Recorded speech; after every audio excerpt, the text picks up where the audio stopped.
Hey guys, good to have everybody on board. It has been a very interesting week. We're, we're going to talk a little bit about current events, everything that's happening around us. And first, I want to say, as you guys jump on board and we start our chat tonight, that I want to first thank everybody for taking the time out to tune in. Everybody's got a busy life, and everybody now is really concerned. We'll talk about Dorian and what's been happening and what's coming down the pike as far as that goes.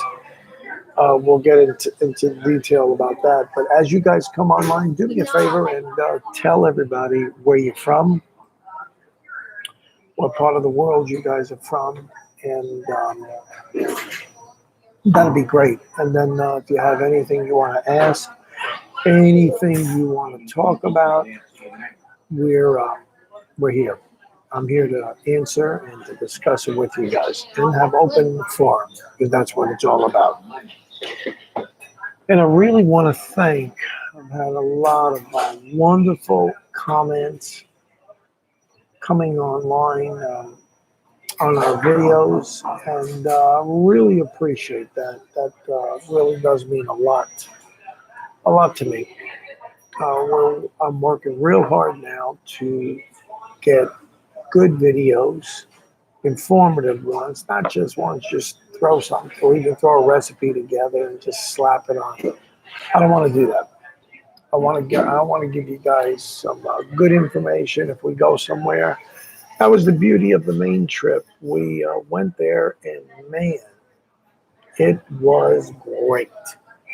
Just going there without a very detailed itinerary, I hate that. That wasn't on a vacation. That's when I want to get off the merry-go-round, and I just want to explore and sniff around and see how people are doing. So it was great. It was great to do that, but I really appreciate all the support. The comments have been really cool. Comments are back on now across the board. I don't have a problem with comments at all, and I really, you guys have been awesome. That's all I could say. I like getting notifications on YT or YouTube. Somebody has a question, and that's good. It makes for good interaction, and I like it. So thanks again. I don't want to bore you with all of that, but let's talk about Dorian for a minute. What's been happening? It's been a pretty tense, frightening situation for the Bahamians. That those islands have gotten battered.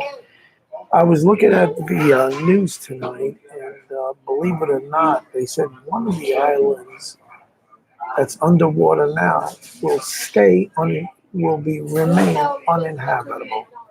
That's hard to imagine. Total destruction like that. Think about the magnitude of the storm. The storm was sustained winds. Let me give you an idea, something to wrap your head around. Many years ago, my first wife Sharon, we went to Cancun on a vacation for a 4-day weekend. And this is when Tropical Storm Opal started off of Mexico. And right there in Cancun. Winds were 85 miles an hour. Now, I hadn't experienced that before, so we're looking out the door of the back of the hotel. These are sliding doors. The door was open 12 inches. And I'm telling you, I couldn't even breathe. I couldn't open the door anymore. I couldn't even breathe. It was horrible. It was horrible. And that was 85 miles an hour. And by the time we flew back over the Gulf, and then what was value jet, that's ridiculous. But we didn't know any better. And it was like a tin can over the Gulf. Holy mackerel. We got banged around left and right. I said, oh, man, I'll tell you, that was a time to get close to God, if there ever was. And then it hit the shores as Hurricane Opal. But that was just for a little bit, the 85-mile-an-hour winds, maybe for within the hour. And these poor people, 36 hours, the eye of the storm just dropped dead on top of Marsh Island, top of Bahama, and just got stopped and devastated the whole place with 185-mile-an-hour sustained winds with gusts of 225, enough to rip out anything. And now the ocean, the the elevation of Bahama, from what I understand, was only 4 feet above the ocean. And now the ocean is just coming up. The force of the hurricane was so strong that it's just pushing. The tides are so ferocious, and they're just coming over onto land. The hospitals, the houses are under 5 feet of water, some of them up to the second story. Storm surges of 18 to 1. I heard one report of 33-foot storm surge. That's just beyond belief. Houses are underwater. There was 21,000 houses on the island, and one of the reports said at least 13,000 were completely destroyed. 2/3 of the houses. Can you believe that? So we've got to really pray there. Marsh Harbor, I've got the notes here. I was looking at it. They don't have pictures yet in from Abaco and Grand Bahama, which really got blasted. But Marsh Harbor it's just horrible. It's horrible. It's leveled. There's water. The hospitals are inundated with water. They're walking in water. And it's just, we've never experienced anything like this. Katrina was the worst hurricane ever to hit the U.S. And Dorian did to Bahama what Katrina did to Baton Rouge, not Baton Rouge, New Orleans, Louisiana, what they did to that. So it's been, it's a horrible time, and our hearts and our prayers go out to them. I don't know what else to say, but other than that, we want to pray for them. Matt, how you doing, buddy? Yes, praying for all the people there. Yeah, they're going to need our help from America and from around the world. We're not the only country. But now, with the position of the storm, it is now, they waited and waited. They said it's going to take a turn. It's going to go north, and presumably it's going to make a right turn, and it did. Presently, it's about 95 miles off the coast. That's nothing. The problem with this is what they're saying is that now the storm, even though it got as a Category 2, it's still a Category 2 hurricane, 110-mile-an-hour winds. The problem with that is that now if the hurricane was this big, it's now this big. It is geographically expanded. So now going up the coast of Florida on the east side, Cocoa Beach is already experiencing a tremendous storm surge.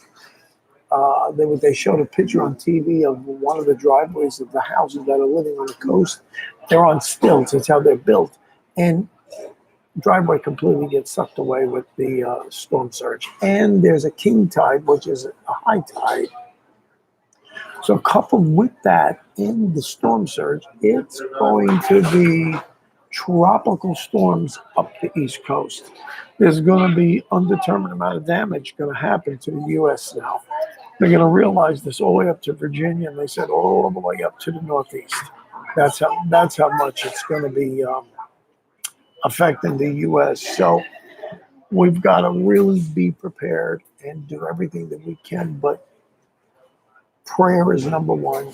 I want to pray and then put feet to our prayers.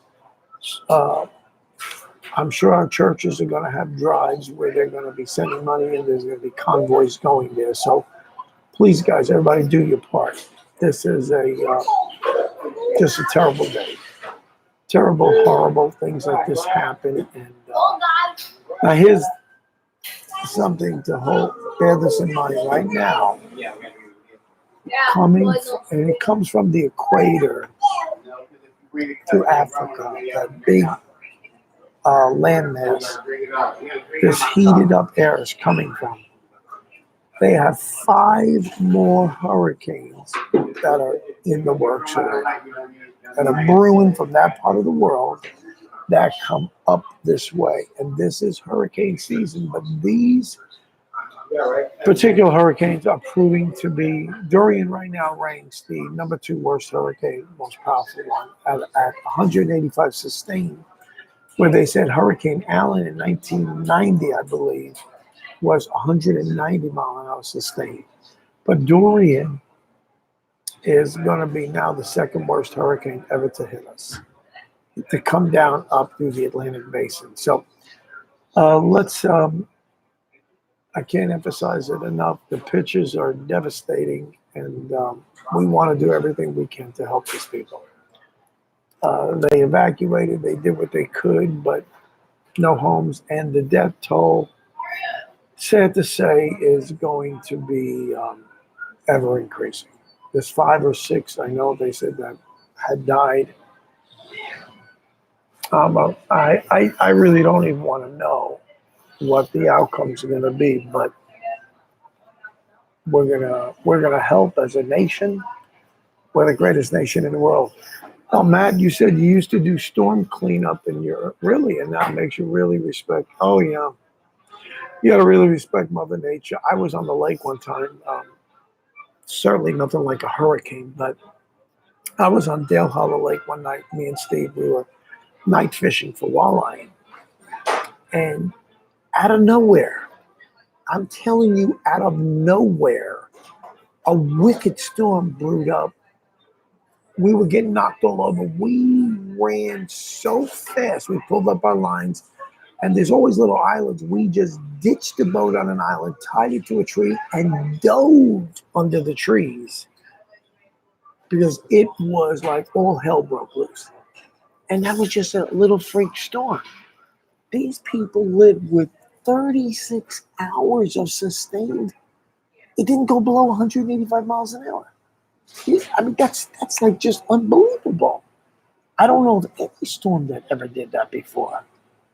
Can you imagine a full day, a day and a half of hurricane blowing, deafening, and just not letting up? It's like getting caught in a wind tunnel.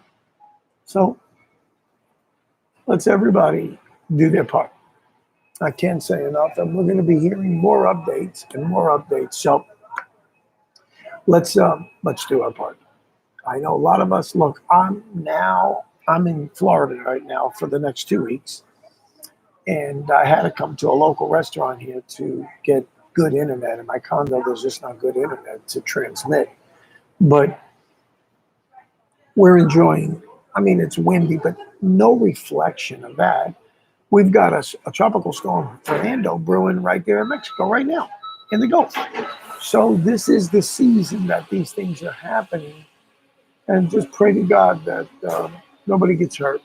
But while we're enjoying our lives, the point is we have fellow human beings only 88 miles from Miami, Bahamas, and just get almost eradicated from the face of the earth. That's a horrible thing to happen. I don't ever remember anything happening like that where it just zeroed in, like as if it just went after Bahamas and just stayed there and hovered there for 36 hours. And if you ever heard a jet engine going up there roaring, that's the roaring of a hurricane. We had an F5 tornado come in one year. Matt, you'll remember this. I think it was 5, 6, 7 years back or something. Maybe longer. I don't have my time right. But an F5 tornado hit Nashville, Tennessee, and I'm telling you, it was deafening outside. It was so loud. And I saw the wind from going this way went sideways. And in my building, I couldn't even push my doors open. The force of the wind was phenomenal. I went to the Hermitage and it looked like it was a battle took place.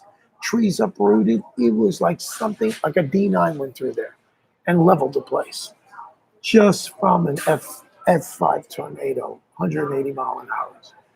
And these people suffered with this for 36 hours. Please, let's do our part. And we'll call on the name of the Lord, and God's gonna help these people. Well, I want to talk on another note. I want to talk about some of our videos. We just aired, well, we've got it in the queue. It hasn't aired yet. I think it's coming out this Monday, the 9th. You're going to see a great video from a company called Heritage Steel. They make cookware. And I want to tell you, it's no different, and probably, and this is my opinion, the construction is better than all clad for a fraction of the price. A fraction of the price that all clad. All clad makes great. This Heritage Steel is phenomenal how they put it together. 7 layers, and I learned something. Jack and I had a meeting with I forget the gentleman's name, but he's one of the principals of the company, and he runs it over here in Tennessee, the manufacturing plant in Clarksville. We went there, Jack and I, and man, did we have a blast. It was eye-opening on the construction. Let me talk a little bit about pots and pans. When you guys have a really nice set of pots and pans, usually the bottom of the pan is real thick, and it's kind of bottom heavy. You women know what I'm talking about. Well, let me tell you something. And they put copper cores in there, stainless cores in there, aluminum. All of that's great. Copper's a great heat conductor. But what Heritage did that I have not seen, and I saw these presses, 300-something ton presses. Oh my goodness, that do this. They take a square piece of a steel, sheet steel. I don't know the exact thickness, but it's pressed into place. And these 7 layers that are on the bottom are not just on the bottom. They're completely as if you had a piece of steel, 7 layers, and you pushed through it to form a pot, and all the 7 layers were distributed evenly around the entire making of the pot. Think about that. So that when you're heating up, the handle's not. When you're heating it up, the whole pot is heating up. Thereby, you're saving energy. Thereby, you're cooking faster. If you need water to come to a boil, bam. It's coming to a boil sideways from the bottom. That's just unbelievable. So I learned a lot. Plus, they make fabulous cutlery. And it's German made. It is fabulous. Full tang all the way to the bottom of the handle. Very well designed with beautiful inlaid wood. You'll see it in the video. Just an awesome piece of cutlery, and their whole line. They've got a beautiful stainless steel block. It's really nice. Really, really nice. I subscribed, and you guys can do this. Heritage, I think it's Heritage Steel. You can subscribe to them online and become part of the mail, and you'll get notified of their sales. And their sales are like 50% of like a $300 say pot goes down $150. It's worth every dime. I'm here to tell you that. I've got 3 pieces from them. The tops are beautiful, just fabulous pieces of cookware. And you don't have to buy a set. You can buy one at a time. You'll have them the rest of your life. And they don't warp like cheaper pots. Absolutely not. And the handles stay cool. They're really nice. And I've got two 12-inch pans, and I've got, I believe it's a 5-quart stock pot. Really, really like this. And I'm going to be getting more and more bits and pieces. And I've got a 4-piece set of knives, that steak knives that are just fabulous. I saw these at Jack's house. He had gotten some, and I said, "Oh yeah, we got to see these people." And Jack already had that in the works to go there. So once I saw that, I said, "Oh yeah, we're going." And we did the walkthrough through the factory. That was really nice. So be looking for that video. I think you guys are going to like that. That was real informative next Monday. Now, on the tune of informative, you guys remember we did a video. Yeah, I have a hot cup of coffee. We did a video on the Blackstone 22-inch griddle pan. Well, I wanted something a little bit more than that. I didn't want just that. I wanted something that I could use portability tailgater, whether I could unfold it at the side of a lake or the beach or campground, or fold it up and put right down on the tailgate of my truck. Well, I did it. I sprung for the money, and lo and behold, I got a 36-inch wide. It's called a tailgater combo. And with the tailgater combo, there are two 17-inch platforms. There's a set on the, looking at the grill, there's a 17-inch flat top on the right side. It mounts the same as all the Blackstones do.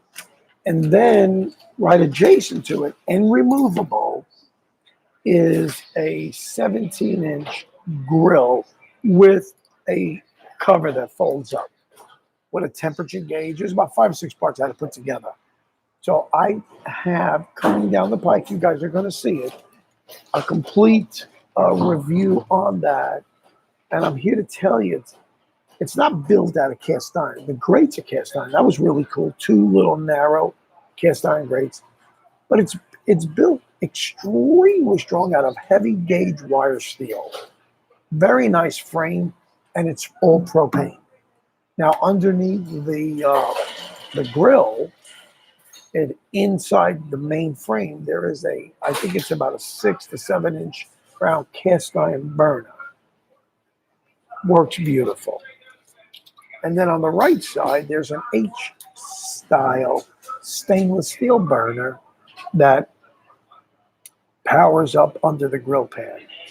So now I can get the best of both worlds. If I catch or if I'm hunting or whatever, set it up in the back of the truck or in the field or on the beach with my wife. If we're fishing and we catch a nice fish, like I'm telling you, there would have been a catch and cook last Friday when I did that Redfish Mania, when I caught those beautiful. If there wasn't a moratorium on it in this part of Florida, it's only restricted to certain counties, from Sarasota up to Pinellas and I think surrounding counties. I don't have all the counties down.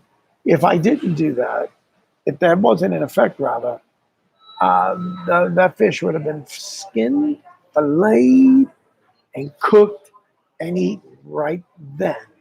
And I would have called my wife and told her to get down there, and we would have had ourselves a little party going. So that is coming, and I did a review on that. And then after that, I did a follow-up. I cooked with it at the house, so we're going to have a great shrimp dish. I don't want to let the cat out of the bag. I did a great shrimp dish on the grill, and it came outrageous with a special sauce that I'm not going to tell you about until it gets posted. But I think you're going to love it. I think guys are going to really enjoy that. That thing cooked so fast. Here, this I can tell you. The night after that, I was by myself, and I said, man, I didn't really feel like cooking and doing a big elaborate deal.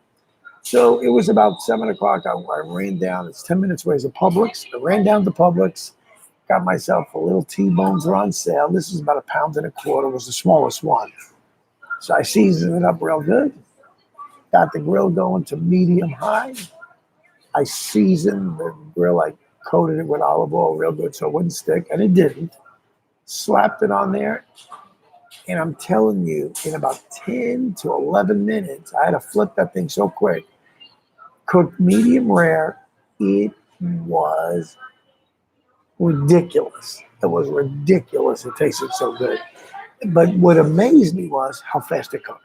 I was really, really shocked. So it cooked.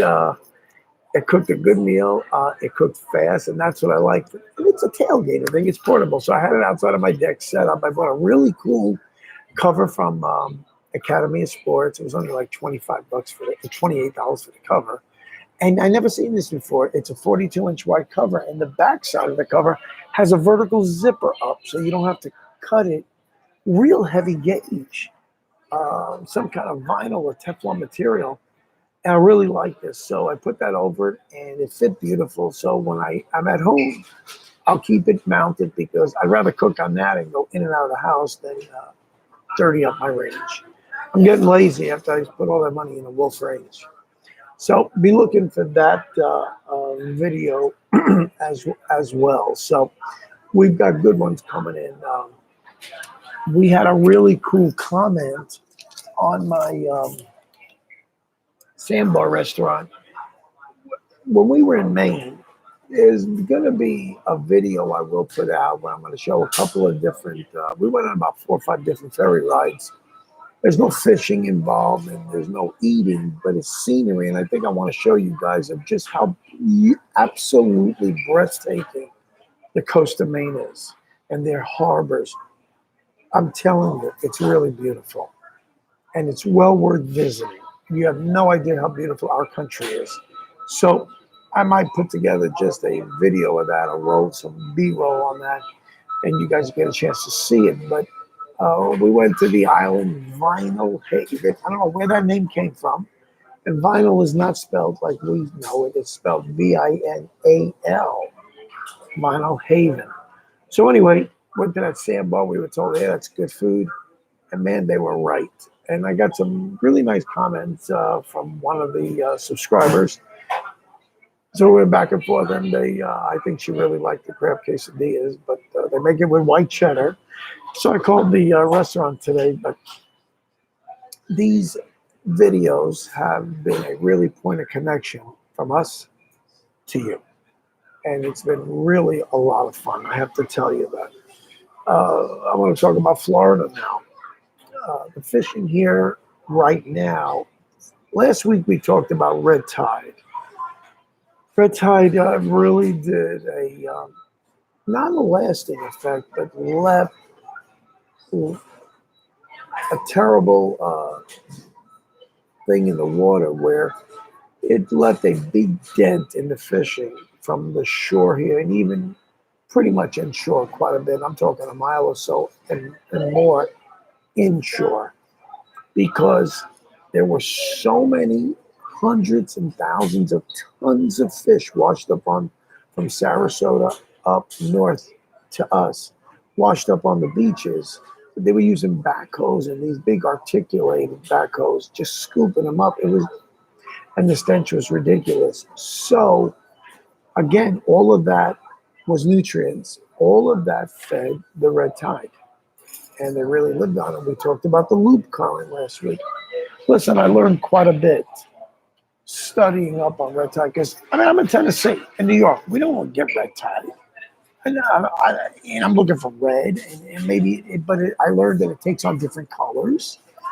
And what really causes it all the way out there offshore. So it was interesting. So here, our fishing has been blasé. Friday was a great day. Now, I'll tell you a little story about that. Friday was the day we caught the redfish and the trout. I was waiting for a snook to do a slam. But believe it or not, I want to let you know just how much goes into making of a video. I don't just slap it together. I want to get some decent content and be informative. The day before was the first day since I was down there. We went fishing. I went fishing with one of my friends, Jerry, here. We fished all day out there, same place. It's a good hole over there. It usually holds a lot of fish all year round. We didn't even he got one bump before I got there. I got there and we were there for 4 to 5 hours. Not even a pinfish. I would have been happy with a pinfish if I said, "Hey, it was successful."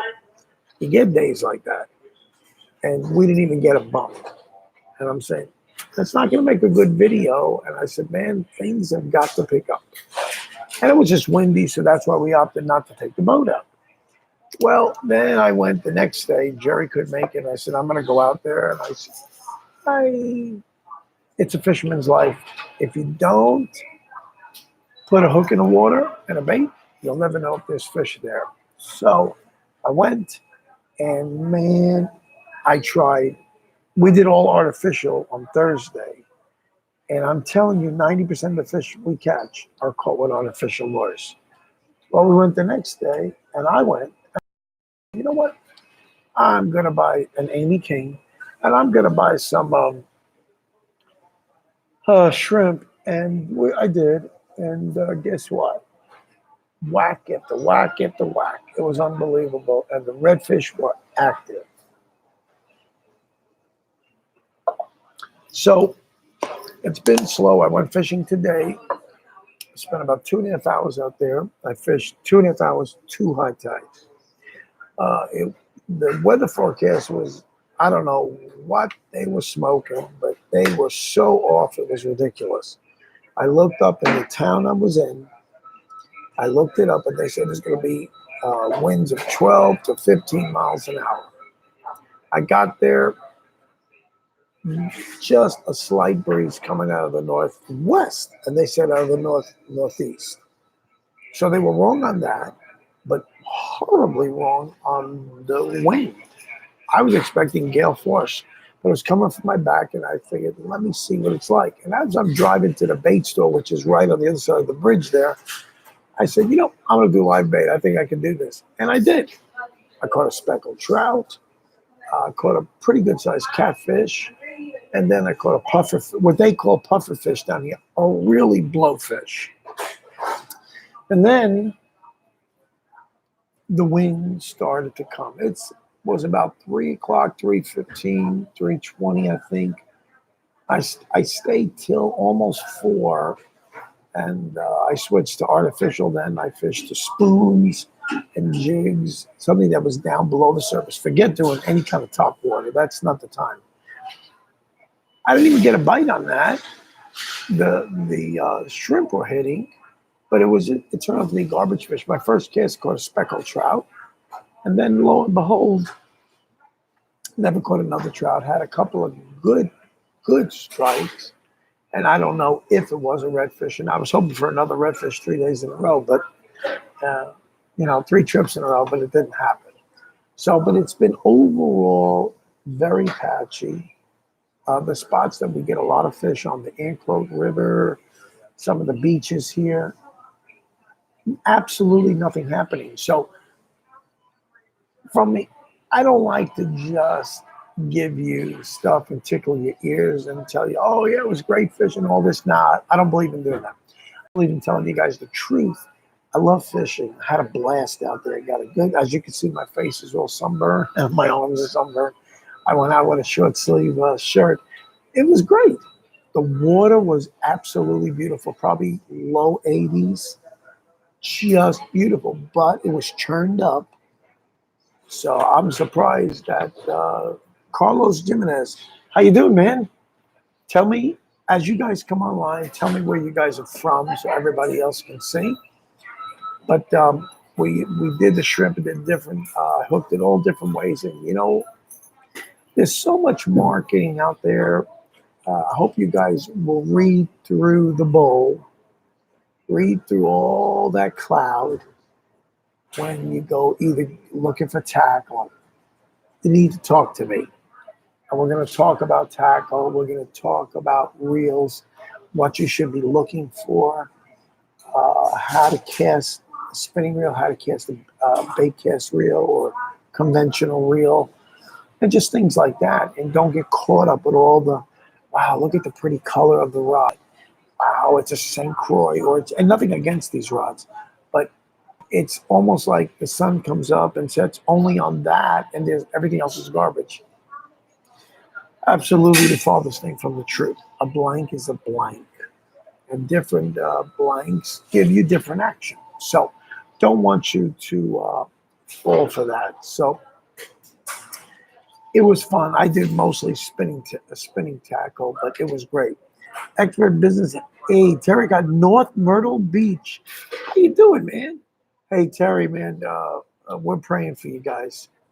First, let me tell you, thank you for the nice the comments and the compliments. I appreciate that very much. It's just nice to expand my horizon, not horizon, but my life is expanded now because I get a chance to meet you guys and talk to you guys. This is great, and you don't have to be in our hometown. Wherever I am or wherever you are, we can be there together. And you're from Connecticut. Oh, you like to see my recipes? Well, thank you. I've got more coming up, but that'll be in the next videos. I told you what I cooked on the Blackstone Grill. We just talked about that. But Terry, the storm, I'm sure you guys are all looking at it. There's over 1 million people, from what I understand now. It's probably going to be a lot larger than that, are forcing to evacuate. And listen, it's for their safety. The coast is going to get ripped up. Coast is going to sustain some serious damage. The Dorian is now, even though it got downgraded to a hurricane, a Category 2, the problem is now, I think it like doubled in size. So now it's even wider. It's 95 miles off the coast of Florida coming up. And as our coast goes this way and it's coming up, it's going to collide. And it's going to get closer at points. And there's going to be some widespread damage. So I hope and pray, Terry, that everything is good with you guys and that you guys take your proper precautions and don't be stupid and wait out a storm. These are going to be tropical force winds, but mostly storm surges are going to cause a lot of damage. So do the smart thing, go inland, stay safe. That's the most important thing. And Lord willing, when you come back home, your houses and stuff, everything will be in one piece. So I hope that's the case. And Terry, you tell me different. Are you? I'm going to ask you too. Are you noticing any differences in the either the temperature or the weather right now? Can you feel any of the oncoming? Oh, audio is breaking up? Huh. Sorry about that. I gotta wear these. I'm afraid if I take them off, I'll try it, and give me a thumbs up if you hear me better.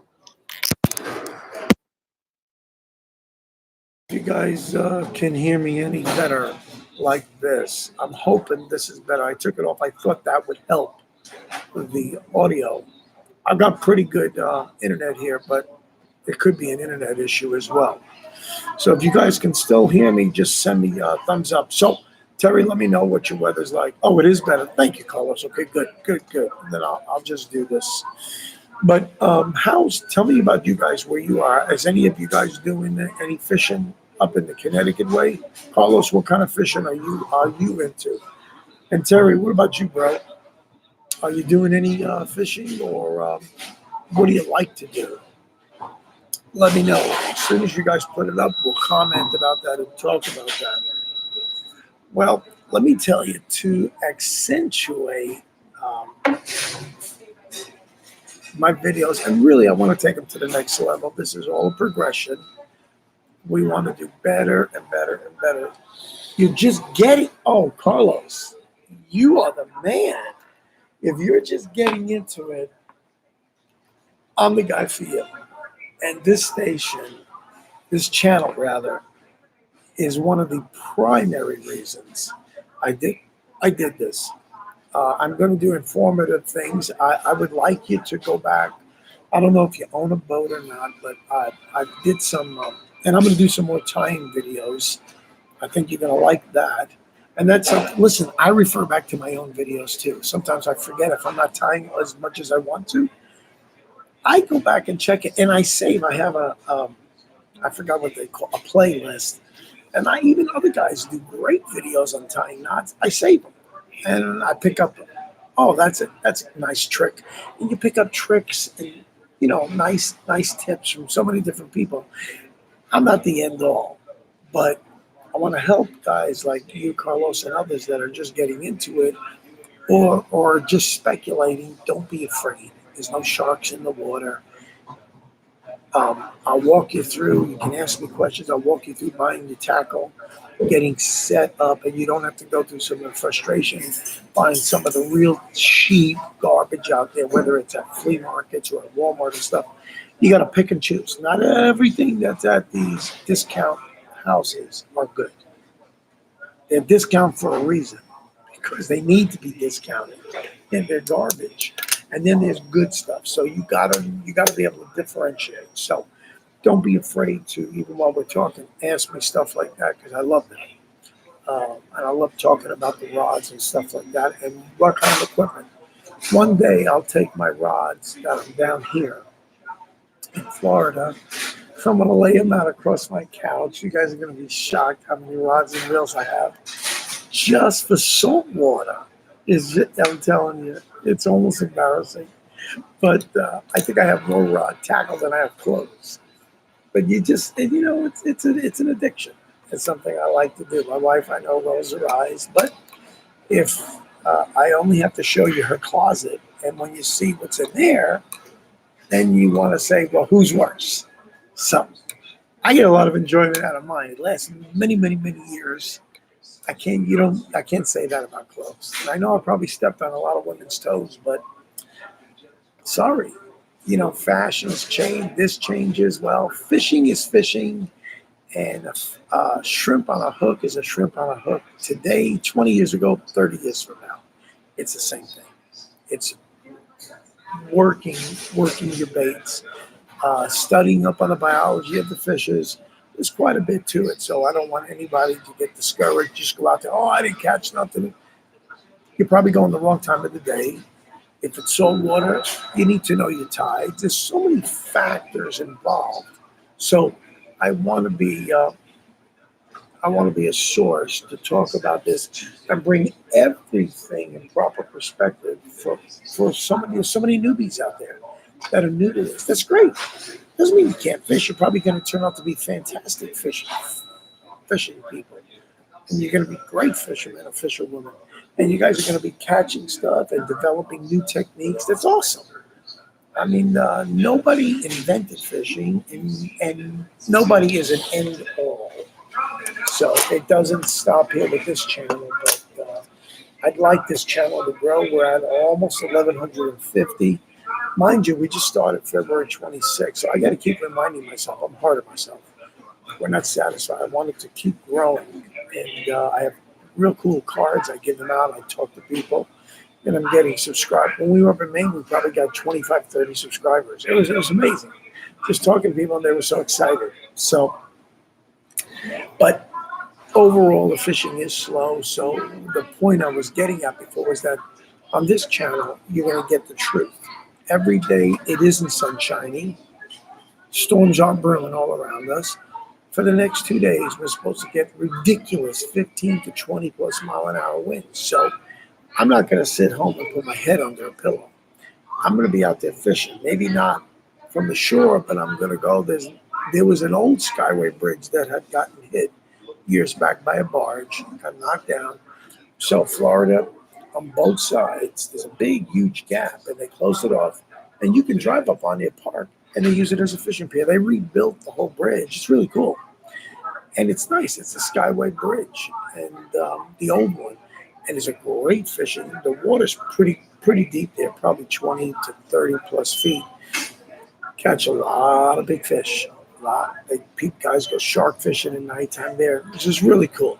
Really cool. So I might do some bridge fishing, and I have a really cool monopod. If you check my videos out, if you look down at the links below, I just got a monopod, and I'm going to talk about it on one of the videos. And I got an Etagy little tiny mic. It's really nice. I'm starting to use it now with the GoPro, and it's a directional mic, condenser microphone. Really nice pickup. But the monopod, I mean, not a standard monopod. You just think of one leg. No, this is a new technology. It's from iFootage.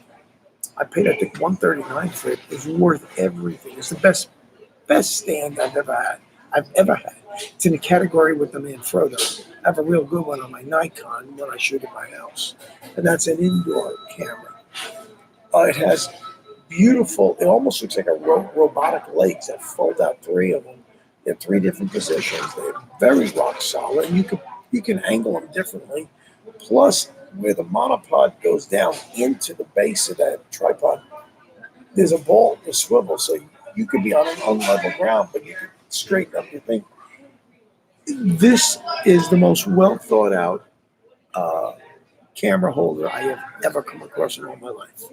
I've shot weddings before. I've never seen a monopod I liked. I never bought one because I didn't like them. I couldn't wait to get this one. I don't even use my tripod anymore. I carry it with me just in case I have to. This is fabulous. This is fabulous. So I got shot today with that, and I did. Well, me and Amy are in the back of the truck there. We did our dialogue on the last video. We used the monopod, and today I used it, and it was really getting windy. Held beautiful because I was able to face that into the wind, just angle my camera up because I have a GoPro and it has a like a little axis on the top, and it really like a ball joint, and it really came out nice, and it was very stable. So that's what I use. And anyway, the reason I brought all that up was that in order to get better videos and get better perspective, just better content, it's just nice to see. I'm looking into some drone footage, and they come with the nice Mavic come with the Hasselblad little cameras built in them. They're real nice. There's a whole different echelon of drones. So I have a pastor friend of mine in back in Tennessee who is a very proficient drone operator, has several of them, does professional videos and has a label. And he's going to take me under his wing to teach me how to operate it properly before I take the plunge and buy one. So this is what I just told you is the same advice I would give you, Carlos, if you're getting into fishing or anybody else have questions. Do your homework. It's easy to spend money. It's pretty hard to return some things. So don't be caught like that in any of your endeavors. Check it out. Double, triple, and quadruple check things out. Be satisfied. Think of all the reasons why you would need it if you're going to use it. Some things we buy have like even expensive cameras. Somebody gave me the idea. Uh, you don't always use all the options. And then what's the use of spending all that money and it's sitting there? Carlos, Robert Porter, hey man, got shut down on my last comment. Have you ever been walleye fishing on Lake Erie? Oh no, not my brother. My brother Rich, my second brother. I have three brothers. He lives in Lake Erie, but I'm definitely going there. That's the number one tournament lake for walleye and big walleye here. No, but I want to go. I don't know if you've ever gone, but definitely I'm going there. That's on the bucket list to do for sure. And then I get a chance to visit my brother and sister-in-law and my two nephews. And Carlos, what do you think is the best rod for bass? See, that's a dangerous thing there. I don't think there's no such animal. First of all, I have a lot of rods. Bass fishing, depending on what type of fishing. If you want to go with a bait caster, if you like conventional and you know how to operate that, there's a lot of nice rods. There's a lot of nice manufacturers that make great rods out there. Shimano makes great rods. Penn make great rods. There's just so many of them, and they're all nice.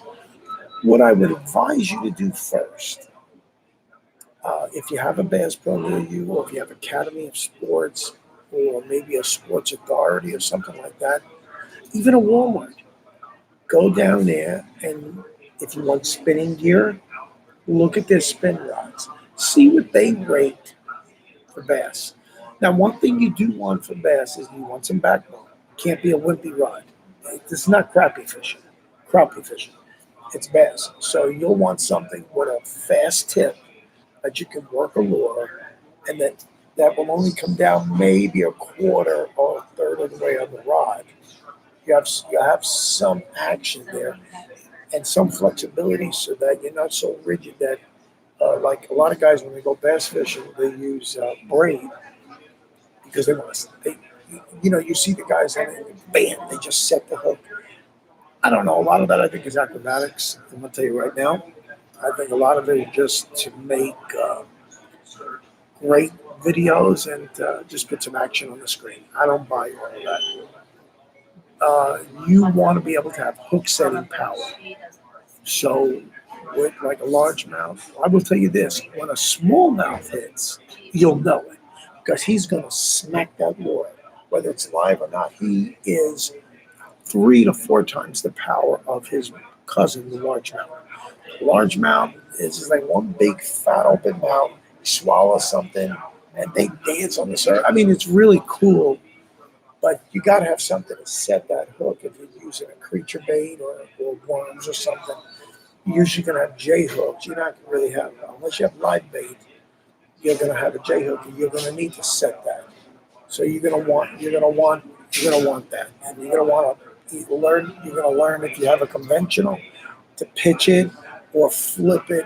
If you have it, you can do flipping with a conventional and flipping also, or pitching with spinning rods. So depending on what you want, and really for bass fishing, 2,000, 2,500 reel, more than big enough. I will tell you about reels and the universal. This will go for saltwater and freshwater. Look at the Daiwa BG series of reels. They're all graphite body, have an aluminum rotor and spool, out of this world. Really nice performance handle. So you guys are going to like that. I've got them all the way up to the 8,000, and I use them in fresh and salt, and it's my go-to reel, my everyday utility reels.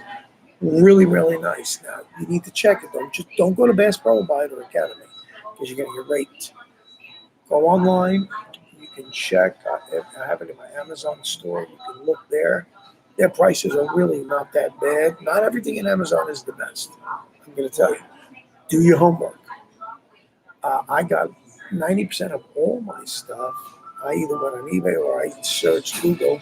I put it out there on the web, and I found some vendors all across the U.S. If you'll email me, let me give you our email address. I will give you some of the links. Let me put my email on Fishhook 2019 at gmail.com. That's my email. Or comment, whatever you want to do. Send me what you're looking at and talk to me from there. It's let me see, Robert. It's awesome. I'm from Knoxville. Okay, but worked up there. Oh, you did? Okay. And the best fun fish I ever had. I'm the pipe fitter that keeps. Hey, from one pipe fitter to another. Come on, I'm in the same business. I love plumbing and mechanical. But so you worked up there for years. Oh wow. I will tell you, I was in Erie recently. Man, I'm telling you, that town needs a renovation. It needs to be renovated from the ground up. It's such an old industrial town. It's like nothing new. I don't understand it. I look at my brother, I said, Rich, you've been here 25, 30 years. Like, what part of the tree did you fall off of? How could you constantly complain about the wicked winters? And listen, they get lake effect, as you well know. They get 2 and 3, sometimes 4 feet at a clip of snow from Lake Erie. The lake effect. It's like, you complain about that, you got to buy a snowblower, and it's harder, and you're getting older. This old spells stupid to me. Get out of there. You don't have to be there anymore. He's retired now, my brother, so get out. And, but it's just not, I don't think it's a lot to do there, but when they do these tournaments, those are awesome, man. They really bring a lot of life to these little obscure towns, but Erie is famous for that. It really is a great lake, part of the five Great Lakes, and I love it. We'll be going back to Lake Michigan. Listen, the world of fishing is just so big, and there's so much to explore. And Robert, let me tell you, I really do appreciate you talking. I want everybody, as they converse back and forth with comments, first abide by the YouTube guidelines and rules. And if we would stay within that and just keep it to my channel, about this channel, and about me. If we can keep it that way, then all remarks, even if they're constructive advice, I'm okay with that. I have big shoulders. If you guys see something or you think, hey, something else would work better, all you got to do is say it, and I'll listen. And I do respond, and I do answer comments back. I'll do it. I know there'll be a time and place when I can't, but I'm sure that's going to be difficult to do, but we'll cross that bridge when that comes. But I'm not going to lose touch with. I hate to refer to you guys as subscribers. You're not a subscriber. You're now friends. You're part of our official family, and I want it to grow. And you guys have made this thing really a big success. I had no idea starting this what it would become, which way it's going. So I'm going with the flow, and we talk about different things. And I like this. This is fun. And I appreciate everybody's input. So, Carlos, I hope I helped you too. Just go to those stores and find a really nice bait shop. And those guys usually are the best people to tell you the truth. Yes, they want to sell tackle. They want to sell bait. Of course, that's their livelihood. But see if they can advise some things and then put it out there to me. Let's talk about it. And I'll tell you if I think it's a song and dance, or if it's just salesmanship. You go to Bass Pro and they're gonna want to push their proprietary stuff. Don't do that. Don't waste your money. They don't make their rods like at one point. It was told to me that Cabela's back in the day, St. Croix made all their blanks. So there you go. But they put the Cabela sticker on it, and Cabela's made great stuff. But now Bass Pro has got their fangs in them. They own them now. It's not at all the same Cabela's at all. And I can go over on another video. I can go over with you on all the different types of reels I've got and what my honest opinion is. Listen, everything is based on field use. I'm hard on my equipment. I am not a pansy out there. When I went to Montauk one year, Montauk Point, Long Island, I had ordered from a company in Jersey online. I ordered 3 Daiwa Surf 6000 reels. I still got them. They're beautiful reels. They hold 500 yards of braid. I did that because on a surf, I need a lot of line, and it's going to get busted off in 500 yards. No fish is going to run that far. But I wanted enough on there that as it get broke off, I still have more than enough to cast out. And I'm casting out 300 plus feet with a big 11-foot rod. So I went out there one day on one of our trips, my friend Steve and I. The very first day, I bring 3 rods and reels with me because anything can happen. Well, check this out. The very first day out there on the surf, that surf is violent. I'm getting covered in waves and splash, everything. And it's full of salt and sand. The very first day, that reel's underwater most of the time out there. You can't keep anything dry. It locked up on me. I never experienced that ever. So needless to say, I was furious. I went back to the motel room, called this guy Richard from the place I bought it from. And you ready for this remark? He said, well, try not to get the reel wet. And that doesn't spell stupid. I don't know why. I certainly wasn't wearing a stupid hat. Try not to get the reel wet. First, it's a surf reel. That's the harshest climate there is on tackle. And when you're in any kind of a violent surf, you are dodging waves, being battered by the wind and the rain and the waves, being smacked with riptides, and your equipment is just getting doused all the time. At the bottom, I had a bag that hung on my side with all my lures in it. the expensive lures, they have holes all on the bottom. I wonder why. Because constantly water's flying in there, it just drains out, drains out. You're getting bashed by the waves. That's what the equipment's for. So, needless to say, I put that away. The very next year, I had to be real careful, and that kind of almost put a damper on that trip. The next year, we went out and bought. I used to laugh at everybody buying the van stalls. Not anymore. They're indestructible, those things. They're awesome reels. Indestructible. I got the ones before they were made in China. Zebco owns them now. He owns almost every other reel manufacturer and has a monopoly on the market. And that reel now, I've had it buried in the sand, totally underwater, and has never been penetrated by the elements. Never. So, but you're spending a lot of money, $550, $650, $750 on something. So it depends how serious you are about it. But that's for another meeting. So, but I will keep you guys up to date on as I learn about the drones. And if you guys have any tips, if any of you guys are into the drone cameras and the drone flying, send me some information on it, because now I'm starting to look into it and I want to get something good where I can get really good aerial footage so you guys can see the landscapes that we're fishing in and where we are. So guys, it has been, we've been on an hour and a minute, and it's been great. I appreciate all the great comments, and Rob, like you and everybody else, I feel everybody's a good friend to me. I really do. One of these days, we'll do the.